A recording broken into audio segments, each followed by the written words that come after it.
মধ্যযুগীয় বর্বরতাকেও তাদের এই বর্বরতা হার মানিয়েছে।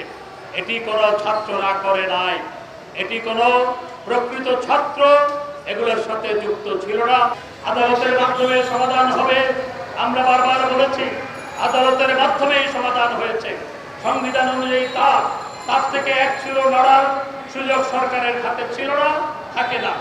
সুতরাং কেন এই ছাত্রছাত্রীদের ভুল বোঝানো হলো এবং প্রধানমন্ত্রীর বক্তৃতার পর আধা ঘন্টার মধ্যে আবার কেন ব্লকেটের ডাক দেওয়া হলো এবং সেই ডাক দেওয়ার পরেই সেদিন থেকেই এই বিএনপি জামাত অগ্নি সন্ত্রাসী নৈরাজ্য সৃষ্টিকারী জঙ্গি গোষ্ঠী ঢুকে পড়ে দেশের মানুষের উপর হামলা পরিচালনা করেছে এবং মধ্যযুগীয় বর্বরতাকে হার মানিয়েছে। পরীক্ষাগুলো দিয়ে চতুর্থ ধাপে মাত্র 2% শিক্ষার্থী যেতে পারে।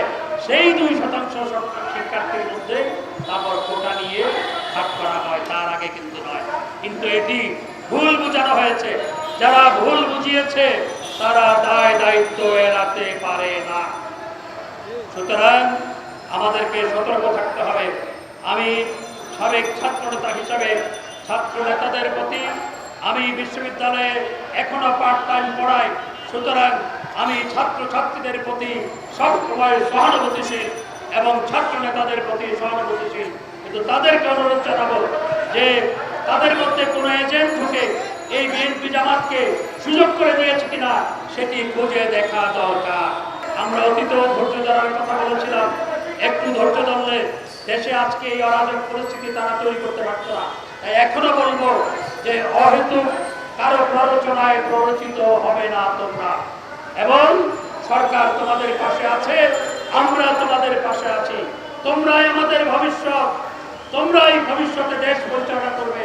সাধারণ ছাত্রছাত্রীদের বলবো, তোমাদের দাবি পূরণ হয়েছে, সরকার তোমাদের পাশে আছে এবং যারা ক্ষতিগ্রস্ত হয়েছে, আহত হয়েছে, তাদের দায় দায়িত্ব অর্থাৎ তাদের পরিবারের দেখভাল এবং চাকরি দেওয়া সহ অন্যান্য প্রতিশ্রুতি ইতিমধ্যেই মাননীয় প্রধানমন্ত্রী করেছেন।